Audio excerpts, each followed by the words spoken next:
My name is Becca Darnell, and I'm doing a report on a patient with the initials AG. Background data. This patient is a 28-year-old Caucasian male who is single. His usual occupation and present occupation is a certified nursing assistant in the retirement community. And his usual source of medical care is his primary care physician. His reason for seeking care today is pain in his right calf. The patient went for a run about 2 weeks ago, and on that run, he started to feel pain in his right calf.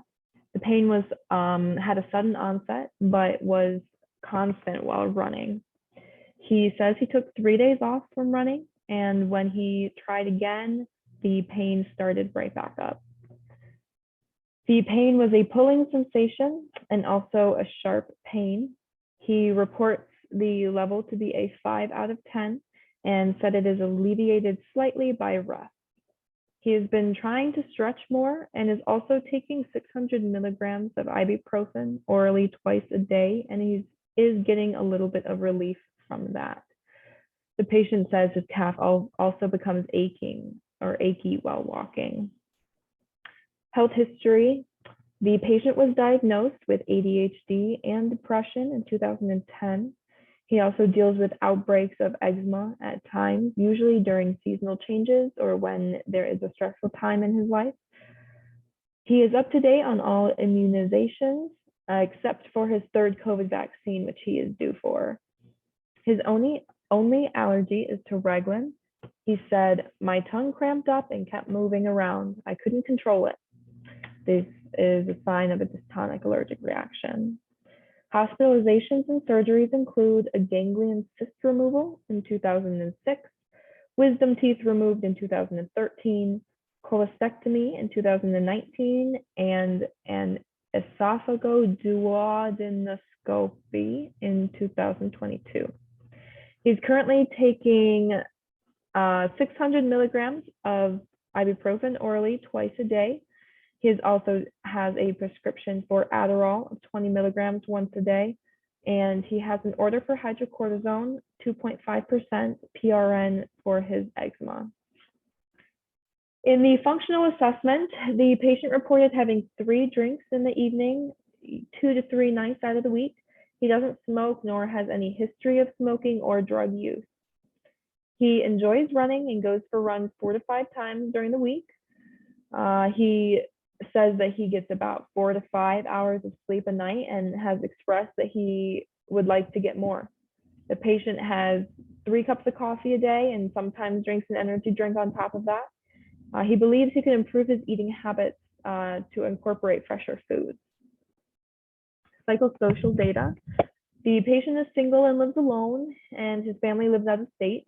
His life stressors include busy work mornings and having low staffing at work, having family live far away, and recently not being able to run like he normally does.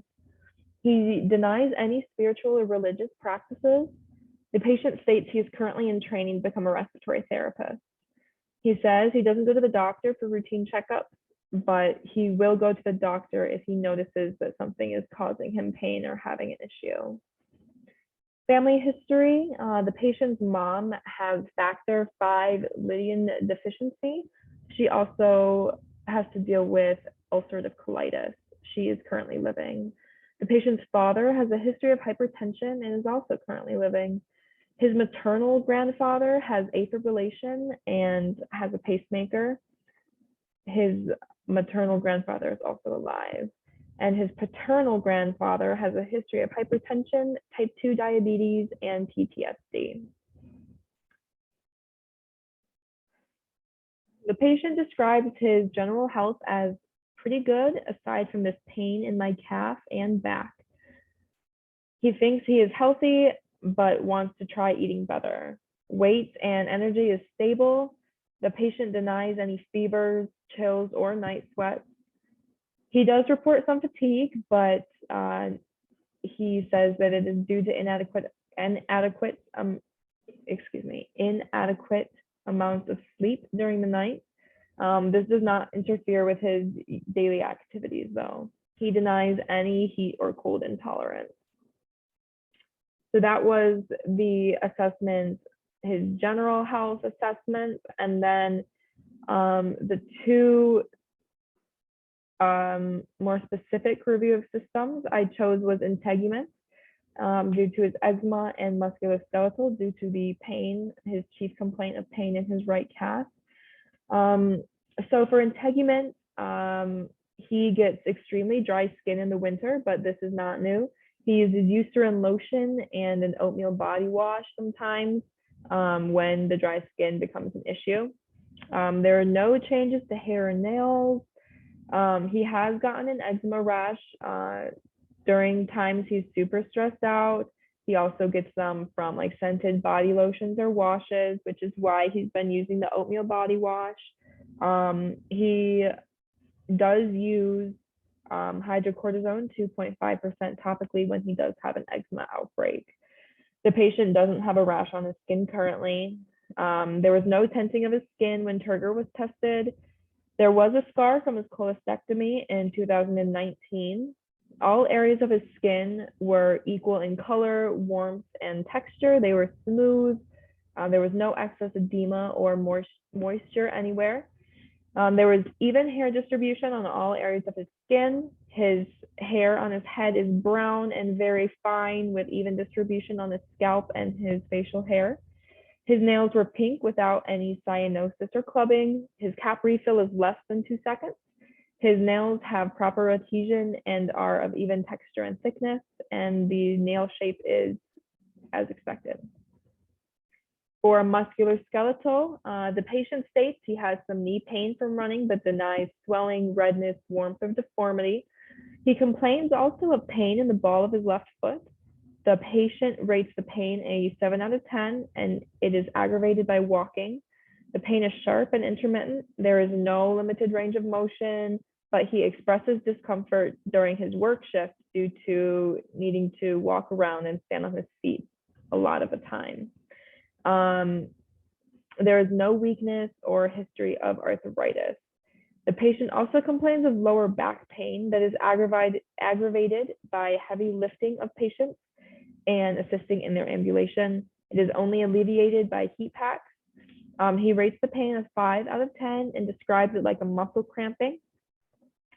Upon physical assessment, equal muscle mass and bone structure was found. He had good posture but limped a little in his left foot. No findings indicated scoliosis. Muscle strength was a grade 4 on his right ankle, pushing down against my hand. All other muscles like the deltoids, triceps, biceps, wrists, abductors, adductors, hamstrings, and quads were all grade 5 in strength. Palpation and inspection of the joint showed no limited range of motion, erythema, inflammation, warmth, pain, or crepitus until we got to his left proximal phalanx, where some warmth and pain was found. There was also a small amount of crepitus in that joint. So I chose 2 articles. The first article I chose was named Muscular Calf Injuries in Runners. This article just talks about how calf pain is a common complaint seen in runners and various other athletes. It can arise from many different etiologies and is also linked to Achilles tendon injuries. I chose this article because the patient is coming in as a runner and his chief complaint was pain in that calf that started when he was running. The second article I chose was called Stress and Atopic Eczema. This article kind of summarized an experiment done on 36 patients. They were taking blood samples to test inflammatory factors. I chose this article because the patient has history with eczema, and while he does have some prevention techniques in place, he still has an order for the topical ointment of hydrocortisone, and it's always good to know other prevention things you can do. I will email you my APA formatting. Thank you.